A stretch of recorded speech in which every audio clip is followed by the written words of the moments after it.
Number 8, the devil made me pee. Let's talk about the medieval obsession with urine. Because, apparently, your pee wasn't just bodily waste.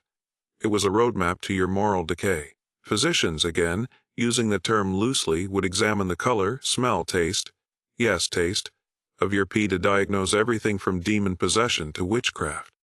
There were entire urine charts, color-coded like a twisted medieval Pantone palette, each shade of yellow or brown allegedly pointing to a different demon lurking in your bladder. If your urine was too cloudy, demonic activity; too clear, still demons, glowing faintly in the dark. Okay, that's probably just plague. But also demons. They called it croscopy, and it was considered legit medical practice. But plot twist. If your pee was weird and you were a woman, you were probably just a witch. Double bonus points if your pee boiled when mixed with herbs. Yes, that was a thing they checked for. It's weirdly poetic, though. Imagine thinking your soul's eternal fate was being measured by a guy holding a glass of your bodily fluids up to candlelight while muttering Latin. Kinda makes modern doctor visits look like a spade. Number 7, demons in your mirror. Ever glance into a mirror and feel unsettled? Congratulations. You've got company. At least according to medieval Europe. Back then, mirrors weren't just shiny surfaces for medieval selfies. They were literal portals for demons to enter your soul. Forget vanity. Looking at your reflection for too long was basically considered an invitation to the underworld. Why? Because reflection soul. So if something could mess with your reflection, it could mess with you. People believed mirrors could trap demons. Or worse, reflect the demon inside you. The logic was less optical physics, and more black magic fan fiction. There were even reports of possessed mirrors that made people hallucinate, act strange, or gasp, dance suggestively. Imagine being exorcised because you twerked after brushing your teeth. To be safe, people covered mirrors during storms, after deaths, or during exorcisms. Because apparently demons followed the same rules as vampirists: no mirror, no access. In short, that antique mirror in Grandma's house. Yeah, probably cursed, don't blink. Number 6, left-handed.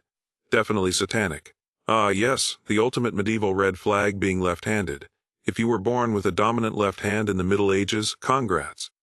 You were one minor inconvenience away from being declared a minion of the Dark Lord.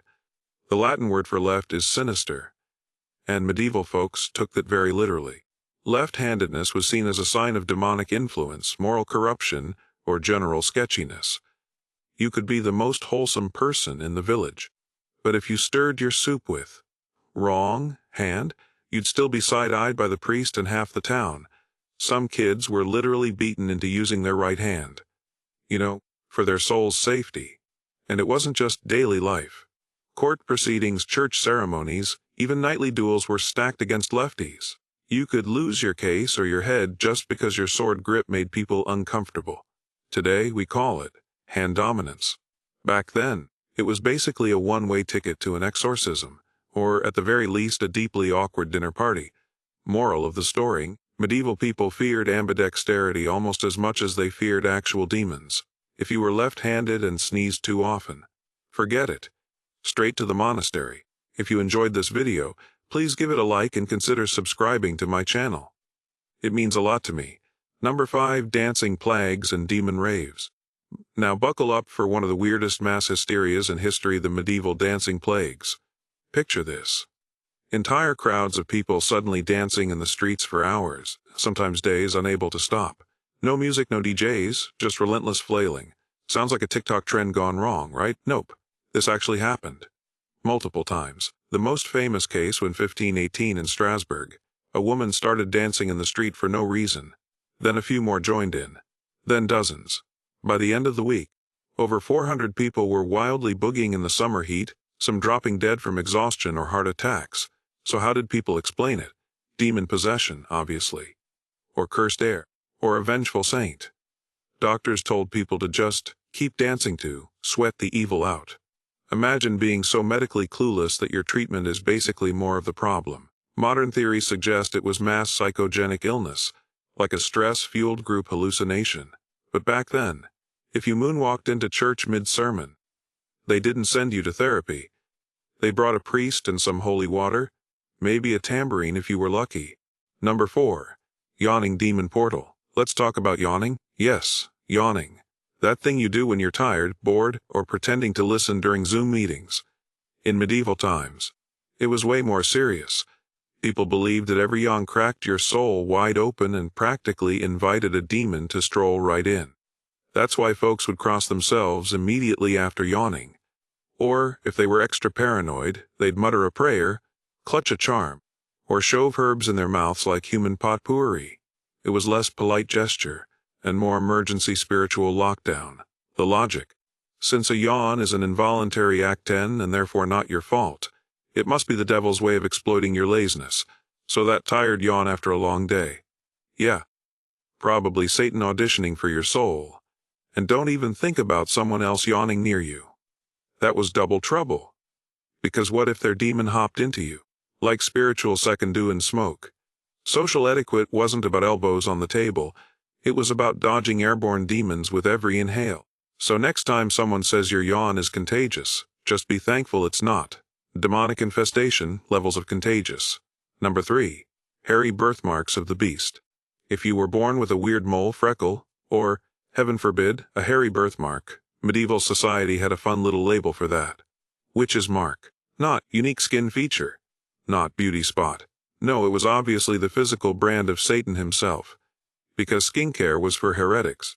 These so-called devil's marks were believed to be where demons suckled from their human hosts.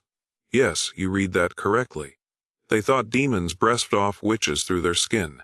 This made trials super awkward, because inquisitors would literally strip people and poke at every mole or wart they found, watching to see if it bled the wrong way. What does that even mean? No one knows, and if your mark had a hair growing out of it, boom, guilty. That was seen as the demon's nipple. Yes, demon? Nipple. We're really committing to this visual. Even animals weren't safe. A black cat with a weird patch of fur. Probably a demon in disguise. Your goat has a weird spot on its belly. Definitely a familiar spirit. Burn it, obviously. Basically, if your skin wasn't medieval Instagram, filter flawless, you were probably hosting evil entities like some kind of soul airbem. Number 2. Sneezing. Say goodbye to your soul. Ah, sneezing. The involuntary explosion of air from your face that usually gets you a bless you and a judgmental stare. But in medieval Europe, a sneeze was basically your soul trying to escape, and if you didn't act fast, a demon might sneak in through the hole it left behind. People believed sneezing left you spiritually vulnerable. That's why the custom of saying, God bless you, started. It was like slamming the door before anything evil could waltz into your sinus hallway. Forget tissues. You needed divine intervention. And let's be clear. Sneezing once, kinda okay. Twice, suspicious. Sneezing 3 times in a row. Oh honey, better prep for an exorcism. They thought multiple sneezes meant demons were either fighting to get out or lining up to get in.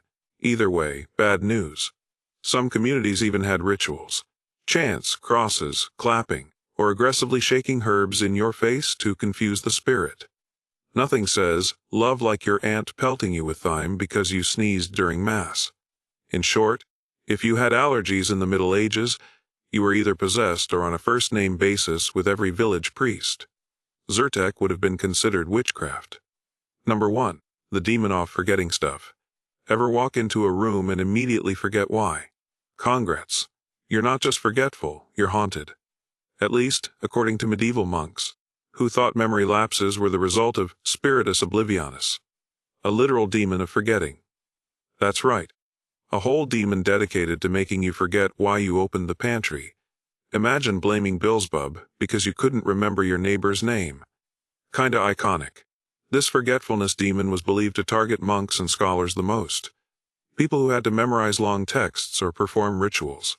So if a monk forgot a prayer mid-chant, it wasn't stage fright.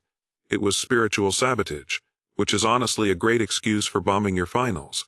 To ward off this forgetful fiend, people wore charms, fasted, or prayed to Saint Anthony, the patron saint of, where did I put my keys? They even kept written prayers specifically to protect their memory. Ironically, they often forgot to say them.